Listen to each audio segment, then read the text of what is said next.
ఒకప్పుడు ఓ తండ్రికి ఇద్దరు కుమార్తెలు ఉండేవారు. పెద్ద కుమార్తె వివాహం ఒక మట్టి పాత్రల వ్యాపారితో జరిగింది.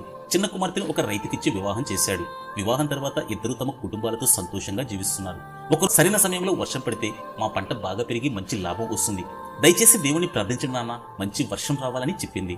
తండ్రి ఆమె మాటలు విని, నీ కల తప్పకుండా నెరవేరుతుంది బిడ్డ, మంచి వర్షం కురిసేలా. ఆ తర్వాత తండ్రి తన పెద్ద కుమార్తె ఇంటికి వెళ్ళాడు. ఆమెను అమ్ముడుపోతే మంచి సమస్య ఉంది, వర్షం పడకూడదు, వర్షం పడితే మట్టి పాత్రలు తడిసి పాడవుతాయి, వ్యాపారంలో నష్టపోతాం, మీరు దేవుని ప్రార్థించండి, వర్షం రాకూడదని చెప్పింది.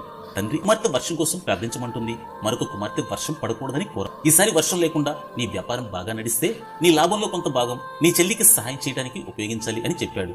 ఆ తర్వాత మళ్ళీ తన చిన్న కుమార్తె ఇంటికి వెళ్లి, బిడ్డ ఈసారి మంచి వర్షం పడి నీ పంట బాగా పెరిగితే నువ్వు నీ లాభంలో కొంత భాగం నీ అక్కకు ఇవ్వాలి అని చెప్పాడు.